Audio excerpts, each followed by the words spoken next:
recorded, so you kindly be mindful of whatever you share. Okay, welcome again to our lecture session for information assurance and security.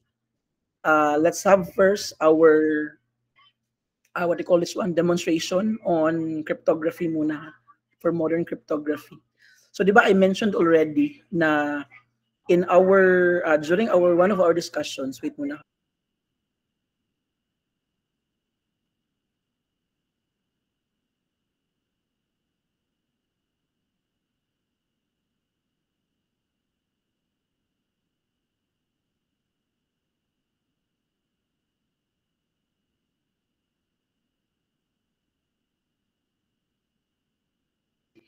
Okay, so I'm sorry. Ma'am Kay called me for a while. Okay, so just like what I have mentioned during our last discussion, I'll be providing a demonstration on how to do a simulation on modern cryptography. Okay, so let's have first yung RSA. Okay, so again, this one is for public cryptography. And you can just go to www.javainuse.com/RSA generator. So again, this is just a simulation. Ha? So the real process talaga, like the whole computing process, will be discussed pa sa inyo sa inyong information assurance too. Okay? So but right now, I want you to see what happens when we do the encryption, decryption, and of course the key generation process. Let's start first with the key generation. So if you go to this website, what will happen is that it will ask you for a key size or the key length of the key that you will be using, okay, for the particular encryption and decryption process.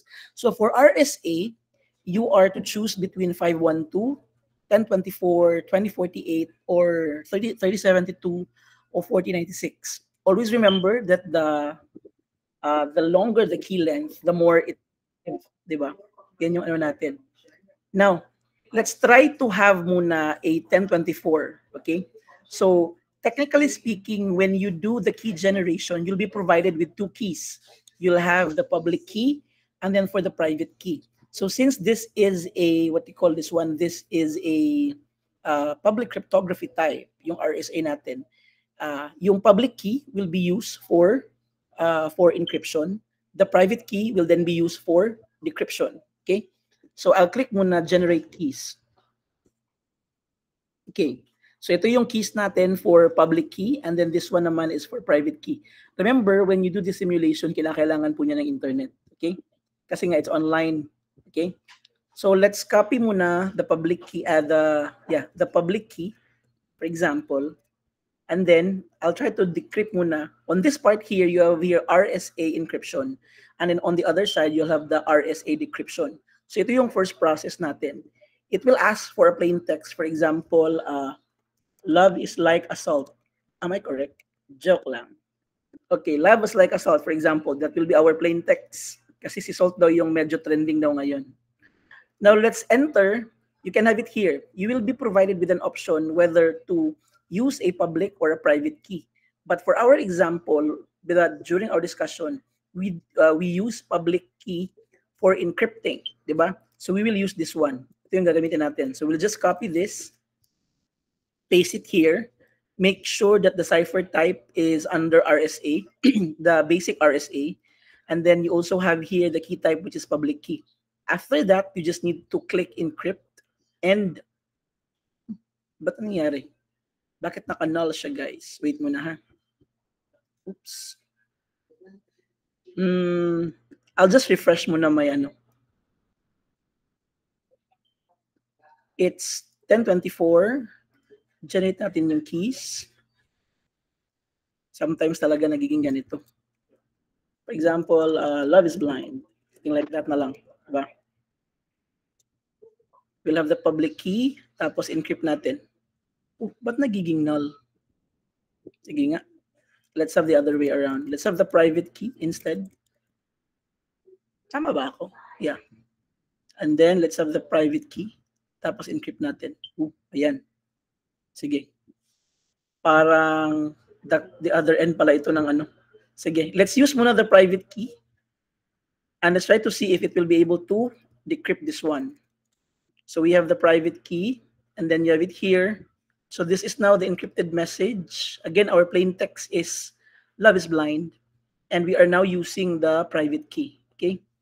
And then after that one, we are provided with an encrypted text. Let's try to see gagana ba siya, okay? Now let's have the public key, yan. And then input it here. Then let's have public key. Pag decrypt natin, ayan, napansin nyo ba? Diba? So the encryption process uses private key. Okay, si RSA pala ito. Nagkamali pala ako, sa AES pala yung sinasabi ko. You have here, for the encryption part, you have the private key. Ayan. Yung plain text natin is love is blind. And then I just need to recalibrate this one and identify it as the private key. Tapos na-encrypt ko. And after that one, I copied this encrypted text and paste it here, right here. And after that, I went up and then copied the public key. Ayan.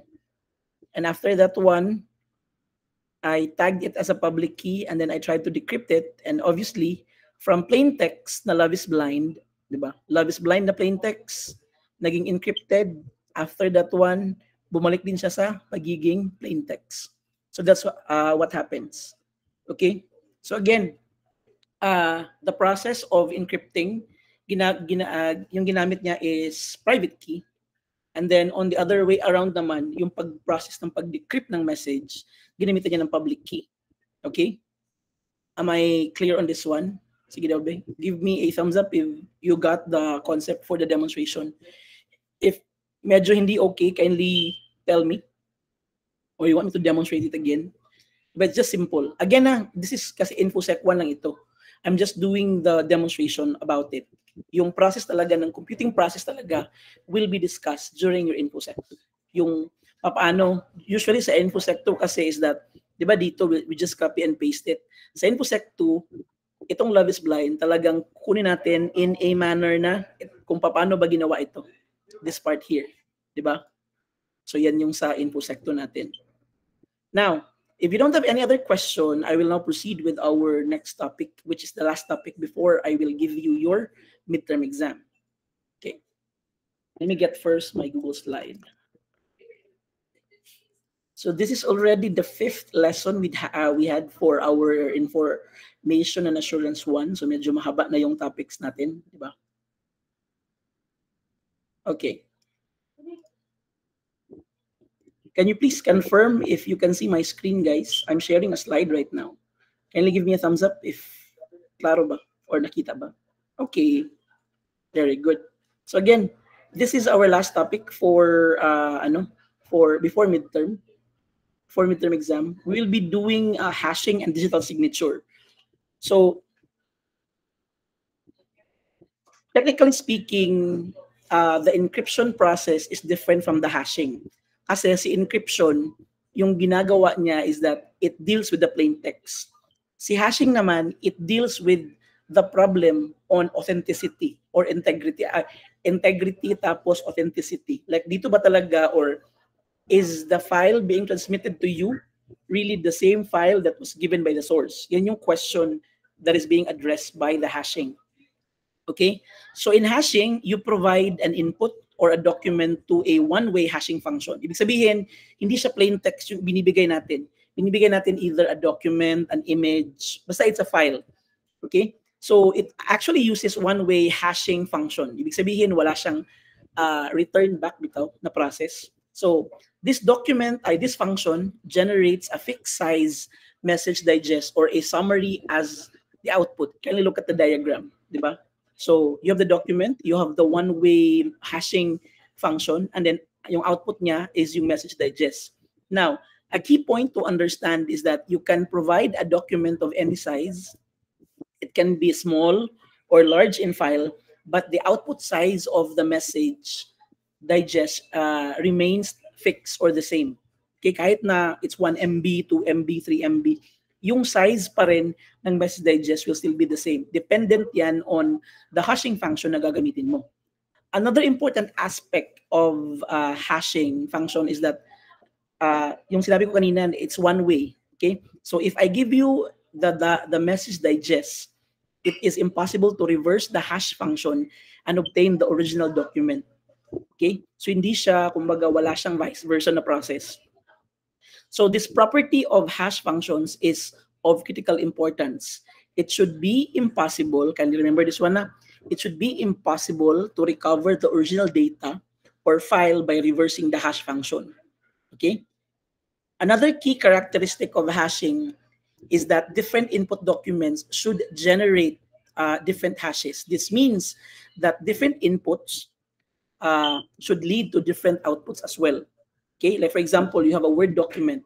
Tapos, yung Word document natin is you have 100 characters on that one. So, if you will try to have that one on a hashing algorithm, magbibigay yan ng para bitawng a mix of numbers and letters. And if you will try to, like for example, from 100 characters, you delete one character, naging 99 na siya. And then you will try to create again a hash out of that new document.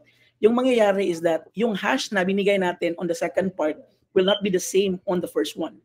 Okay?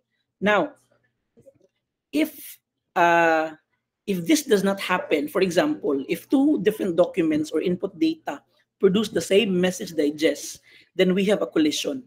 Okay? So hashing functions that cause collisions are considered to be weak or poor. Okay? Kasi nga, we need, each hash should be as unique as possible. Okay? Kahit na same sila ng file name, kahit same sila ng file type, for as long as there's a difference either on the content of the document, talagang magiging iba yung content ng, iba yung magiging hash niya. Kumbaga. Okay? Now, one major application of hashing is ensuring file integrity. Kindly look at the diagram, guys. I provided. Ayan. Let's explore now how this one works. Okay? So suppose you have a source as a, not a source, but a source file. So the source passes the file through a one-way hash function, and then it calculates the hash and stores it along with the file. So a user then downloads the file along with its corresponding hash, like you transmit it over the internet. The user on the receiving end independently then recalculates the hash of the downloaded file. The next that the user will do is that, or on his end, is that the user will then compare the downloaded hash. Can you look at this diagram here, this part here, oh. This part here. Diba meron siyang hash dito? Yung mangyayari is that, since independently, pag na-receive ko yung file, I'll also do a calculation. Okay? So mangyayari is that I will compare this one to this one.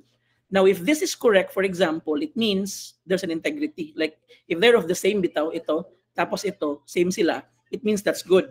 But if it's not, for example, the same, this one and this one is not the same, ibig sabihin, there's a problem in integrity. Okay? Like, there's someone who tampered either the document na na-send mo over or the other way around. Okay?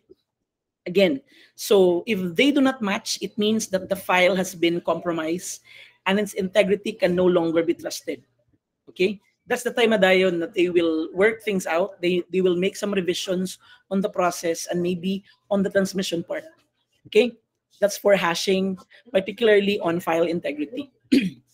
Now, let's talk about another major use of hashing, which is what you call digital signature.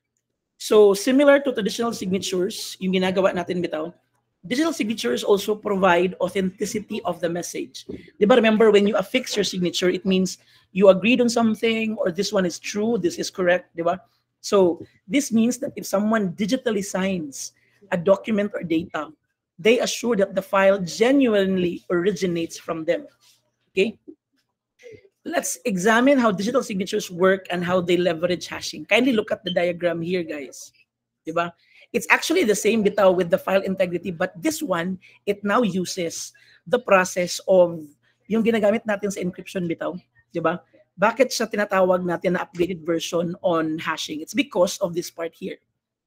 This part here, the use of private key and of course the use of the public key. Okay? So now, what happens when you do a digital signature using hashing? So the first one is that we have here a source file.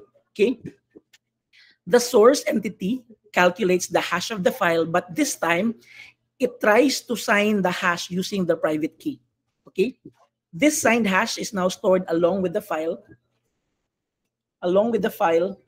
And of course, and please note na yung hash natin is not visible by it's not a visible file, and it's just stored along with the plain text. Okay? Hindi siya the same bitaw with plain text na you can see na okay, this is encrypted.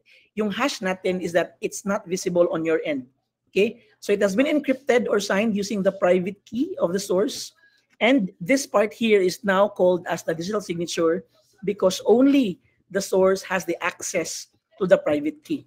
Okay? So no one else in the world can encrypt the data using the source private key kasi nga that is unique on your end. Now, let's go to the other end, yung pag-transmit naman ng data ng file towards the receiver or the destination. So the user on the other end downloads the file along with the signed hash. Okay? The user will then recalculate the hash of the downloaded file independently, and then yung gagamitin niya is yung public key of the source, hindi public key niya kasi nga receiving end lang siya. Okay? So it decrypts the signed hash using the public key of the source, and of course, the only way this hash could be decrypted if it was signed originally by the private key of the source. Okay? So ibig sabihin, for example, if I receive a file from source A, tapos ginamit ko na public key is yung kang source B, definitely I cannot decrypt that whole document, or I can decrypt the hash. Okay, so that is why the public key is used to decrypt it. This is the basic principle of public key cryptography as discussed during last week natin. So again, anything encrypted with a private key can only be decrypted with the corresponding public key, and of course vice versa. Now the user has obtained the unencrypted plain text hash and has already recalculated the hash independently. In the final step, same lang din yung ginawa nila bitaw kanina bitaw, na it will try to compare. Kindly look at the process here bitaw. It always, like after doing the calculation bitaw, diba? This one is the process of calculation. Now, using, of course, what you call this one, the encryption process, diba, uses private key. This part naman, the decryption process uses the public key of the source. Again, of the source. So, after maka-create or makalculate yung hash natin dito, it will then try to compare, asan ba yun? It will then try to compare the hash to this one, itong dalawang hash na to. Diba? So if it's correct, then ibig sabihin there's an integrity or authentic yung na-receive natin na file. Okay, if not, then it's the other way around. Okay? So this part here now is called digital signature because only the source has the access to the private key. And of course, yung the other way around naman is that only the public key of the source can be used to decrypt the hash. Okay? So, however, if there are any difference, it then indicates that the file has been altered or someone has attempted to modify the signed hash. In either case, authenticity is then violated. So we can be certain that the data was encrypted by the source because only the private key can encrypt the data that is later decrypted using the public key of the one who encrypted it. Okay? So kindly take note of that process. So again, it's still the same way bitaw, like I will send a file, mag-calculate ako ng hash, but this time I will use a private key.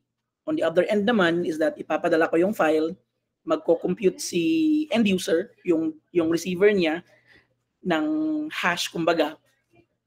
And then, but this time, yung pagko-compute niya is that it will use the public key of the source. And of course, it will then try to compare yung answers doon sa na calculate ko na hash tapos yung hash na pinadala sa akin. Okay? So if it matches, then obviously, okay. If it's not, then it violates the concern in authenticity. Okay? I hope that's clear on you guys. Sige. So we have here, so just like any other traditional signatures, digital signatures as well provide authenticity. This means that if someone digitally signs a document or data, they assure that the file genuinely originates from them and not from any other source. So take note that a digital signature is always done using a private key, while the corresponding public key is distributed to multiple users. Public key cryptography then allows users to sign using their private key and distribute the public key, enabling others to decrypt their messages. Diba? It's just like you bitaw sending multiple messages to different users, but then the users who would like to know what message is that one is that they will use your public key. Okay, so confidentiality can be enhanced by encrypting the entire file using the private key in addition to hashing. So the traditional hashing is that it will just do the calculations, diba? Yung ginagawa dito on digital signatures, which is an improvement, is that it uses now the private keys and public keys of the source. Okay? Now, just like with encryption, meron tayong mga popular hashing solutions. Okay? So we have here MD5. It always generates a 128 fixed size output hash regardless of the input size. Okay? However, yung MD5 naman natin, we have already reported bitaw, we have reported cases of collisions. Ibig sabihin, there are sometimes na pumapalpak sila. But then again, you can just either provide or do another bitaw or use another, what you call this one, another solution. Basta it follows the MD5 algorithm.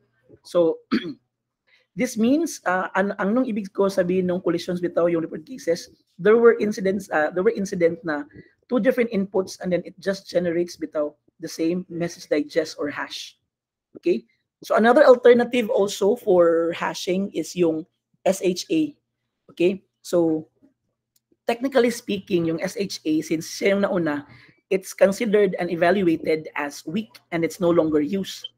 That's why there's an evolution, which is what you call SHA2. Okay? This offers multiple versions with different hash output sizes. Pwede kang gumamit ng SHE224, 256, 384, or yung 512, which is yung pinaka mabisa talaga. So this number indicates the bit length of the hash output. Ibig sabihin, the longer, the better. Okay? Yan yung ano natin. Now, any questions with regards to hashing? Si hashing is medyo, ano siya, like, medyo simple pa siya, but then, hindi siya po pwede na wala siya in the process of cryptography as well. It's because nga, it's also part, di ba? Kaya yung, kung sa, tawag dito, kung sa encryption, it talks about like, kung yung plain text ba natin is secured, di ba? Dito naman, we are trying to address the concern on the authenticity, kung yung file ba na nasend sa atin over is really for that or coming from that particular source. Okay? Are we clear? Sige nga. If my question, kindly turn on your, what you call this one, turn on your microphone. Kung wala, give me a thumbs up before I will do the demonstration for hashing. Sige daw. Okay, I think that's clear, di ba? Medyo hashing. Medyo simple pa siya. So let's now have the demonstration for hashing. So for those who would want to try bitaw, you can go to www.md5file.com/calculator. So we have here, this is a file hash online calculator. This calculates MD5, SHA1, yung SHA2 kanina, and then yung process nito is that, di ba, if you notice, yung sa encryption na part natin, hinihingan tayo ng plain text. Yung sa hashing naman is that it needs a whole file talaga or yung document itself. Okay? I'll give an example. So let's say, for example, I have here a file there. For example, I have here a file. Diba? There. For example, itong DINS list natin na file. So kindly take note of the of the file name. DINS list 1T 2024-2025. And let's try to copy this one. Yung 75, di ba? Yan yung ano natin. Para we can compare later on. Okay? Now, if I will open this file again, wait muna ha. Mag-change ako ng contents niya. Okay? For example, I will change, for example, the name of, for example, instead of BSIT4, gagawin kong BSIT3. And then I will save it. Okay? I will save it. Now, if, again, kindly take note of this hashing. Yung hash natin is 75DC. Diba? Dito nag-start. I will try to refresh this one muna kasi kanina ito yung naging problem namin. If I will upload again the same file, again na nag-change ako ng isang letter lang doon ha. Look what happens. Are they of the same? Hindi. Give me a thumbs up if the same ba sila. Same, hindi. Kung hindi the same, give me a thumbs down. May thumbs down ba dito? Parang wala ata, guys. May thumbs down pala. Ayan, may thumbs down. Only si Barcy lang yung naka-notice. Di ba? So, sabi, just like what we have discussed earlier, even if you change a bit or a single character on your document, and if you will recreate again the hash, yung mangyayari is that it will provide you with another hash na po. It's no longer the same. Okay? Nagets nyo ba? Okay, so again, yung sa encryption, plain text. Si hashing, the entire document talaga. Okay? I hope that's clear on you guys. Sige daw, de. Kung walang question, kindly please give me a thumbs up. Sige daw. Kung may question, you can just send me a message. Or you can turn on your microphone right now. Okay. Sa tingin ko, walang question. Can I request now everyone to please turn on your camera for our documentation? Sige.